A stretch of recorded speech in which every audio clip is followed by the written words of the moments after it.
Hello, Little Captain's Learning Lab. My name is Miss Bruno. My first name is Stephanie, and I'm here to give you guys a quick little lesson / activity that you could do at home. Excuse any mess in the background. I see my Swiffers right there. I've been quarantine cleaning as well. I just wanted to start off before I get into any type of school lesson to say, I hope you and your family and your loved ones are all healthy and well.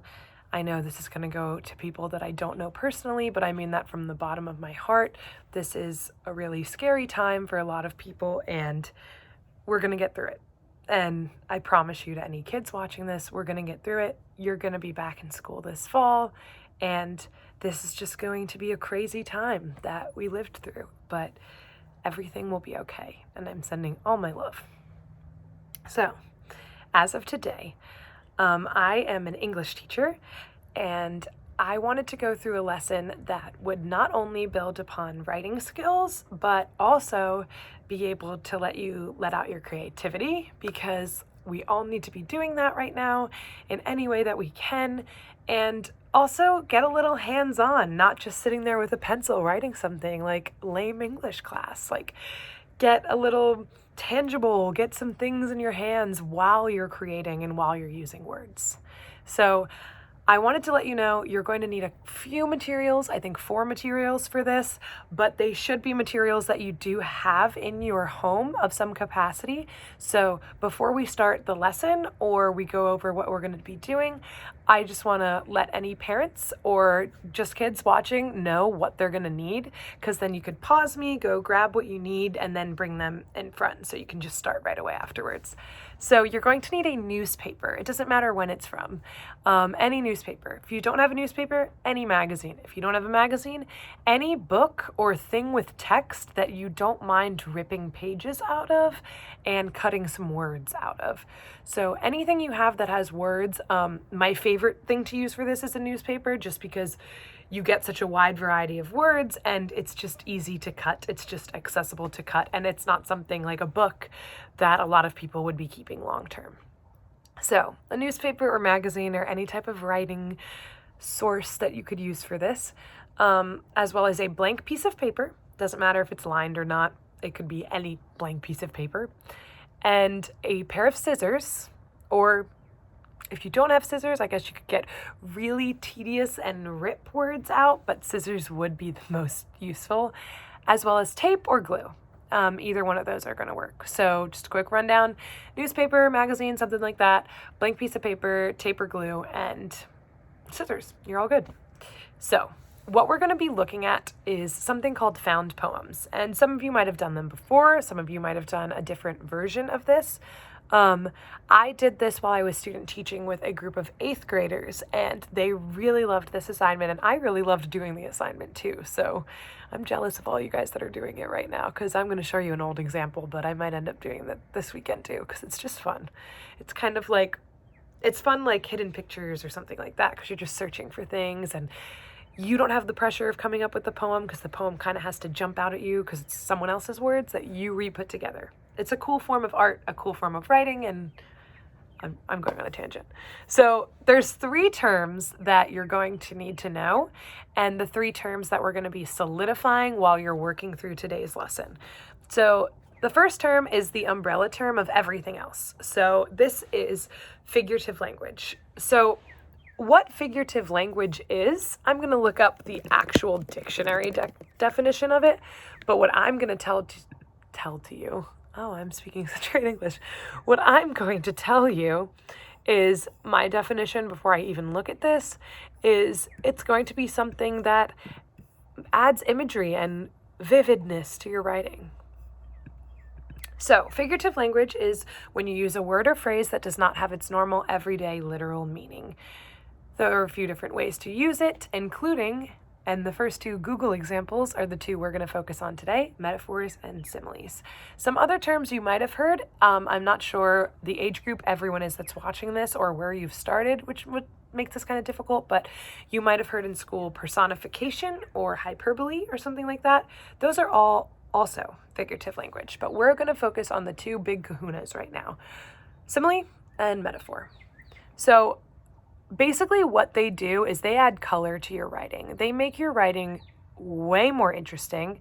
They make the way we speak more interesting. You speak with similes and metaphors all the time, even before you learn what they are, just because it makes conversation more colorful, and it makes everything so much more interesting to read or listen to, and in our case today, to write. You're going to be an author today.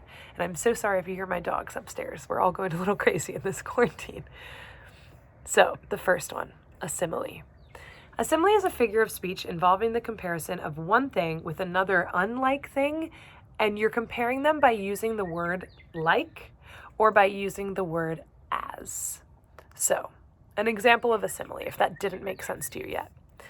If you do something super courageous and I came up to you and said, you were as brave as a lion, I'm saying you were so brave that you were as brave as, I'm using that word as, a lion, because the lion is such a brave, courageous animal that I'm trying to stress to you how brave you were instead of just saying you were really brave. When I say you were as brave as a lion, that just has such an intensity to it, and you know you were really brave. Or let's say you have siblings and you get into a little squabble or fight, and I say they fought like cats and dogs. If I say they fought like cats and dogs, you can kind of see the chaos and like the, I'm not going to do that again, but you can see the chaos that you would picture cats and dogs to fight with, and not just they fought. It just makes it so much more interesting. We'll do one more example. This house is as clean as a whistle. So a lot of us are stuck in our house and cleaning a lot. Maybe your house could do that. I'm on my way with the Swiffer, as you can see. But a whistle is something everyone that uses one keeps so clean because you put it in your mouth. And yeah, it's a good time to talk about germs. You don't want germs. So by saying this house is as clean as a whistle, you're really stressing that it's so clean, basically like I could put it in my mouth and it's that clean. This house is as clean as a whistle. That's also a simile because you're saying as. As for a metaphor, that's also a comparison of two things. So a metaphor, you are comparing things, but you're not using the words like or as, and a lot of metaphors can easily be turned into similes and vice versa, whether you're adding the words like or as or taking them away. So a metaphor example, the snow is a white blanket. If I say that instead of just saying there was a lot of snow outside, when I say the snow is a white blanket, you can really see just something draped over everything that's pure white. And I'm not saying the snow is like a white blanket, because if I did say that, that's still a beautiful way of using figurative language, but you are using a simile as soon as you throw the word like or as in. So the snow is a white blanket is a metaphor. The next one, he is a shining star. So if you're talking about someone and you say he or she or they are a shining star, you're saying they really stand out. Maybe they did something awesome. But I'm not saying you're like a shining star, because that would be a simile. I'm just saying you are one.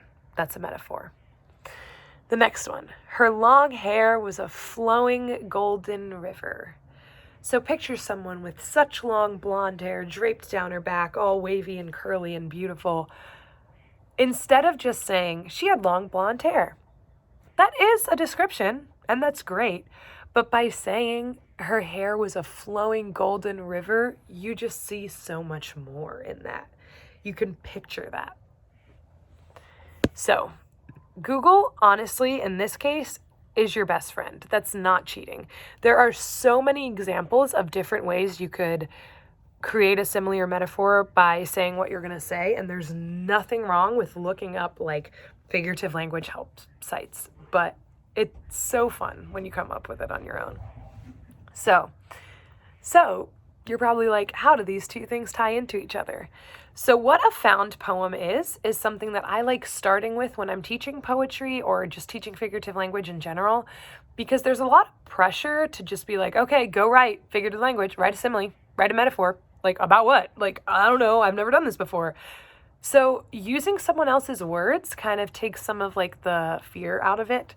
So when you're going through a newspaper, the words are already there for you, and you're just looking for words that inspire you, and you're forming them into them. So I actually did this with 8th graders when I was student teaching. So I wrote one out of my local paper. I live in Winchester, Virginia, and I used the Winchester Star. So there's some mention of the Shenandoah Valley and stuff because that's where I reside. And this is an example of mine. I'm sorry, it's a picture of it. I don't have the actual document to show you. But I wish I could flip the camera around. But as you can see, I'll read it to you, but just so you can see like the format of it, it's just cut up pieces of newspaper. It was on Valentine's Day that I taught it, which is why I wrote it about that. Not that cheesy. It's Valentine's Day by me, and then here is my poem. And as you can see, it's just cut up words. So the way mine came out was Valentine's Day by Miss Bruno. You must learn that love is everywhere. A chocolate chip cookie. The Shenandoah Valley, good news and hope, the health of your family, the heart of San Francisco. Love is as kind as a child. It's beautiful mornings. It doesn't break. It is global. So that's a poem I put together just from words. I found the word chocolate chip cookie. I found the word hope. I found the word family. I found San Francisco. I love San Francisco. And I put them together till I got something. So my example of a simile in mine, I made sure I had a simile, and mine is when I say, love is as kind as a child. So I'm not just saying love is kind. Children are such sweet, innocent creatures, and they are just by nature so kind. We all are. So by saying love is as kind as a child, I'm really giving you that comparison as love is so kind that it's like a child. And I'm using that word as. So basically what you're going to do to work on your figurative language, to get your hands moving and to get something to do right now, to work on your writing skills, work on your reading skills, and get creative and get inspired is grab a newspaper, grab a magazine, grab an old book you don't care about anymore. And I just got exposed that I'm in sweatpants and a blouse.